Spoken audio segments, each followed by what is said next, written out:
renditions going on. The Obama administration has tried to reinstitute Bush programs that were banned by the courts. So the courts did say that prisoners have the right of habeas corpus, civil rights, they have a lawyer and so on. The Obama Justice Department is trying to overrule it. So not for Guantanamo, which they want to get rid of, it's an embarrassment, but for Bagram and other black sites, wherever they are, which are much more serious. They want to make sure that prisoners held there have no rights. And also in other respects, they're trying to reinstitute essentially the Bush programs, slightly different guise. So why the surprise about the torture memos? And in the background is the fact that even the torture is not a great crime in comparison with the invasions. I mean, there are far worse crimes, not torture, but that's inexpressible. So to get back to your question, what does the population do when it's faced with an overwhelming barrage of self-justification, support for our nobility, our angelic character, maybe defamed by a couple of bad apples and so on. But that's a question that arises in every powerful state. In England, for example. I mean, in England, how many people read John Stuart Mill's classic essay on humanitarian intervention? You should. It's he's a great figure, one of the enlightened figures. Now, this came out in 1859. Right after the vicious, brutal British repression of the Indian Rebellion, which was well known. In fact, Parliament was denouncing it and so on. So Mill knew all about it, of course, aside from the fact that he was an official of the East Asia Society, so he knew everything that was going on. His essay on humanitarian intervention should be read in every elementary school, but certainly every college. He starts by saying that we have to be really careful about humanitarian intervention. Usually it's dubious, but he says it's a different thing for England, because England is different from other states in the world. England is an angelic power. It is so magnificent that the Europeans can't understand us. They keep imputing base motives to us when we're doing things out of pure generosity and goodwill, as we've always done. And he goes on with this, way beyond Bush and Cheney, and then he says, well, we take India, which is his main concern. He says it's the city on the hill again.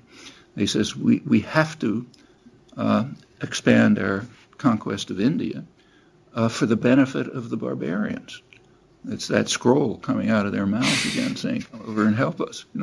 So we've got to continue to devastate and destroy India right after the massacres and the Indian Mutiny, because they're pleading with us to do it. And we should do it even though others will cast obloquy on us because they don't understand our magnificence. They can't believe it with their backward belief systems. And he knew perfectly well that the point of expanding British control over India at that point was to try to gain a monopoly over opium. The British were running the biggest narco-trafficking enterprise in history, way beyond anything else, and they wanted to gain a monopoly of opium so that they could smash their way by gunboats into the China market. China didn't want British goods. They thought their own goods were better, and the British couldn't handle that, so had to turn them into a nation of drug addicts and then force British goods on them. It was called free trade in those days. That's what the purpose of the angelic power expanding its conquest of India was. Well, if these things aren't at the center of the curriculum, people in England don't understand their own history.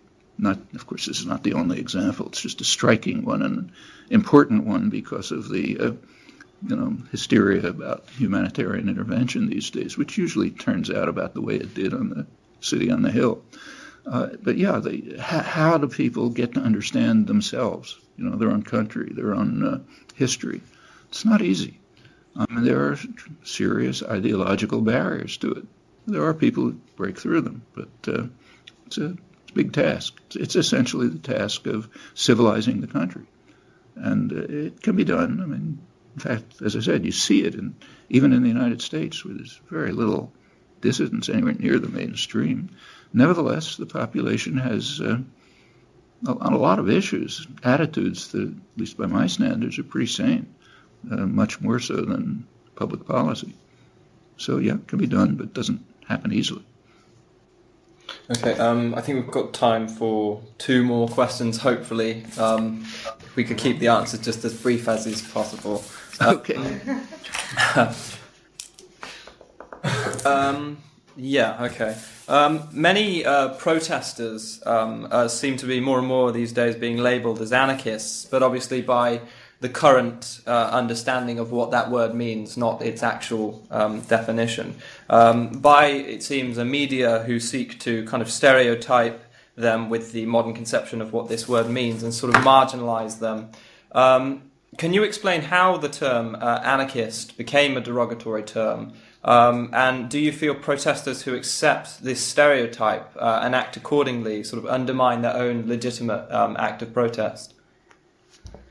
Well, anarchists come over a wide range, but back to the 19th century, at the origins of the more or less organized anarchist movements, they were bitterly defamed as, terrorists, murderers, killers, anarchism is chaos, and so on and so forth.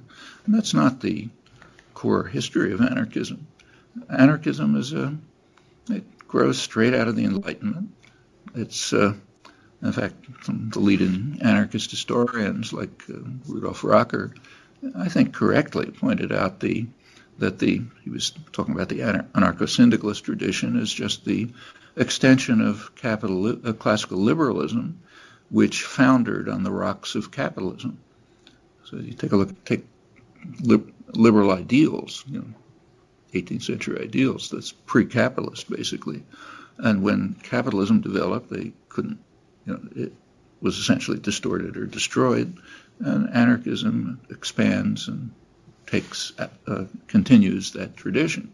Now, anarchism is not just opposition to the state, it's opposition to illegitimate authority.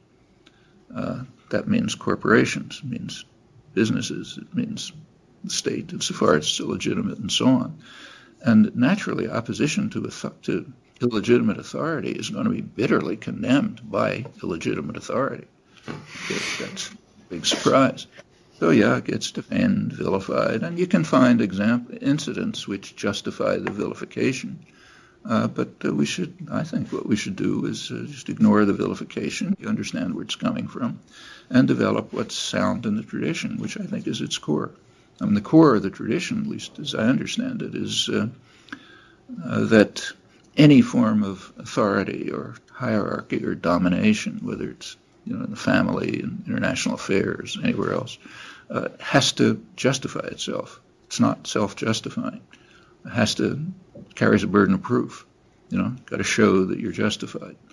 And if that burden of proof can't be met, which is almost always, then you should move to dismantle it. As far as I understand, that's the core principle of anarchism, and it does have clear Enlightenment roots, and I think one should be proud to be part of that tradition. Would you like to handle a question about linguistics? Could you also quickly comment about the students who carry on this stereotype? Because I'm not sure about America, but certainly in England we have activists who carry on this violent theme. And does that legitimize, or is it illegitimate? Does it threaten legitimate protest? It can. Same in the United States, always. And back in the 1960s, when student activism really took off in the modern world, in the United States, which was sort of at the core of it, it was going in several directions. The Students for Democratic Society